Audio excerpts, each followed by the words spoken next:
Vânia, eu sou super leiga nesse assunto, tá? Aham. E assim, eu acho muito bom quando a gente traduz assim, bem para nossa linguagem mesmo, do lado de cá, que não sou profissional aqui de nutrição.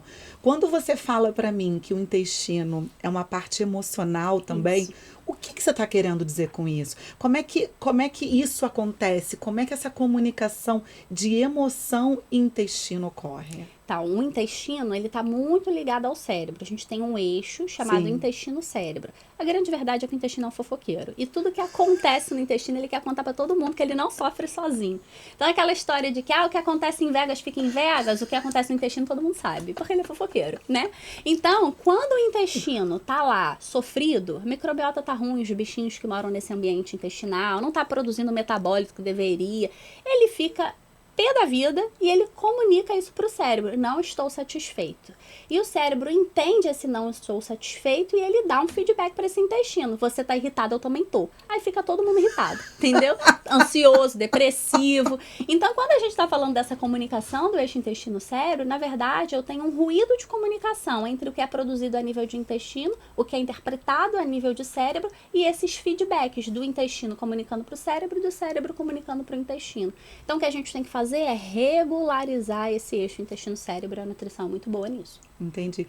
Tem alguma conexão de compulsão alimentar com o intestino? Muitas. Ansiedade, depressão? Muitas. O que a gente vê, primeiro pensando em depressão e ansiedade, né? O Brasil é o país mais ansioso do mundo, não sei se você sabe, Sim. né? Então a gente tem uma estimativa que 20% da nossa população seja ansiosa. A gente até pegou um dado aqui, segundo os dados da OMS, em 2019, 18,9 milhões de brasileiros conviviam com um transtorno de ansiedade. É bizarro. E é por isso que a gente é a maior nação com síndrome do intestino irritado, porque tá todo mundo junto, né? Tudo no mesmo balaio. Então a gente é muito ansioso e dados dessa semana ou da outra mostram que 70% da nossa população está medicada para transtorno de humor. Sério? É muita gente. É muita gente. Não tá fácil ser brasileiro, não. Não, Entendeu? Não tá fácil ser humano em 2022. Ser brasileiro tá mais então, difícil ainda. Então a gente tá se medicando, né? Então o que acontece no paciente com ansiedade e paciente depressivo? O tipo de bactéria que mora nesse intestino está corrompido, está bagunçado. Então eu tenho uma diversidade menor desses filos, dessas famílias bacterianas. E o que isso impacta?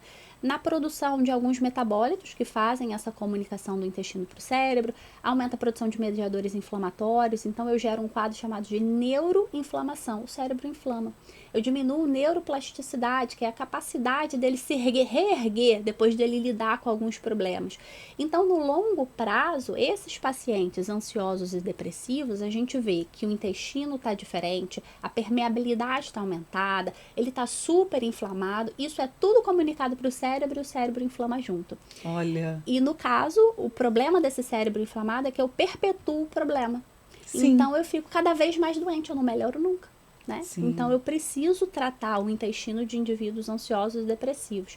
Assim como o indivíduo compulsivo, o intestino participa muito de ciclos de fome e saciedade, através da produção de hormônio e neurotransmissor. Então, se eu tenho uma dificuldade na produção, né, de PYY, GLP-1 e outros mediadores, é como se o meu cérebro percebesse assim, nossa, ela tá sempre com fome, menina esfomeada, né? E esse indivíduo come o tempo todo, e aquele paciente fala assim, se eu for comer toda vez que eu tenho fome, eu não vou parar de comer. Porque ele não consegue regular muito bem ciclos de fome e saciedade. Muito tudo ligado, né, Vânia? E não adianta você tratar com medicamento que seja aqui no cérebro, se você não for por dentro e tratar, teoricamente, a causa. Tratar a causa, né? Tratar a base do problema. Né? Então, é claro que a gente pode ter ali um desbalanço na produção de neurotransmissores, no tempo de meia-vida, enfim, outras coisas. Mas o intestino participa muito dessa questão de regulação de humor, assim como hábitos de vida como um todo, né? Então, assim, não dá pra gente ser sedentário, não dá pra gente alterar o nosso relógio circadiano, né? Então, tem que dormir cedo, tem que acordar cedo. Aquilo que a gente fala todo dia, né? Não dá pra gente se entupir de besteira, de carboidrato, não dá, porque fica tudo doente, né?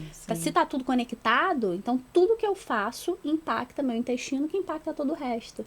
Então a gente não é o que a gente come, a gente é o que a gente faz. Olha, gente, que legal. A gente não é o que a gente come, a gente é o que a gente faz. A gente é o que a gente faz. Tudo que eu escolho fazer no meu dia a dia impacta no meu intestino, seja positivo ou negativamente. E aí, ser saudável é uma escolha consciente. Então, eu preciso escolher treinar mesmo quando eu tô com preguiça. Eu preciso escolher comer bem mesmo quando eu quero comer pizza. Eu preciso escolher quem são as pessoas que convivem comigo mesmo quando eu tenho pesar por abandonar pessoas que me fazem mal. Então, ser saudável é uma escolha. Por isso que eu defendo a bandeira de escolha a sua vida, que é o protagonismo. Nós somos protagonistas da nossa vida. Gente, eu tô toda arrepiada. Ela vai falando assim, ela vai conectando as coisas e parece que tá falando pra mim isso aí. Pois é. Eu gostei do recado. Oi, Deus, tô ouvindo. Ok.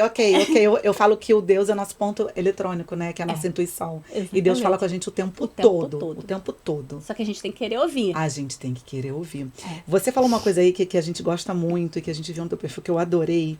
Que como as nossas relações amorosas afetam no nosso intestino. Muito. Dá um recado aí para essas nutris que tratam suas relações amorosas, né? E que não estão pensando em como elas afetam o seu intestino.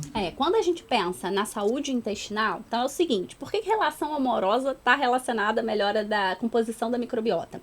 Relações amorosas saudáveis, isso que é muito importante, tá? Não é se relacionar com qualquer coisa, com Chernobyl, é se relacionar com a pessoa certa.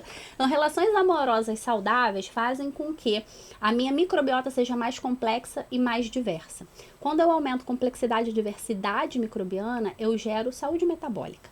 Então, quanto mais bactéria eu tenho nesse ambiente intestinal, mais saudável é o ecossistema intestinal, mais saúde metabólica.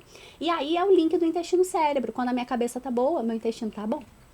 Por outro lado, relações ruins, términos de relacionamento vão gerar um pico de cortisol, que é o hormônio do estresse, e com isso eu tenho alteração dos bichinhos que moram no meu intestino, diminuindo o tal dos lactobacilos, que são nossos amigos, e ao mesmo tempo, quando a gente fica triste, depressivo, a gente para de comer bem, porque a gente não quer open bar de salada, a gente quer open bar de bolo de cenoura. Óbvio, open bar de açúcar, né? Porque a gente quer o quê? Um abraço, e a comida também é conforto. E aí, nesse momento que eu mudo a minha alimentação, eu acabo diminuindo a disponibilidade de fibra para o intestino, e aí eu bagunço toda essa microbiota. Então, a gente precisa escolher quem a gente se relaciona, né? Então, eu preciso construir relacionamentos saudáveis, porque quando eu não construo relacionamentos saudáveis, minha psique sofre. Quando a minha cabeça sofre, o meu corpo sofre. Porque tudo que é mental perpetua para o corpo físico. Então, se a minha cabeça não tá boa, nada dá certo. Sim. Então, primeiro eu tenho que olhar para minha cabeça. Então, aquele boy lixo a gente tira da agenda do celular. Não tem oi sumida, é bloque. Bloqueio. E se o marido começar a te irritar muito em casa, não me irrita, olha meu intestino. Exatamente. Entendeu? Fica longe, fica quietinho. Eu falo isso, vai dar pico de cortisol. Não tô podendo falar agora, pico de cortisol me atrapalha.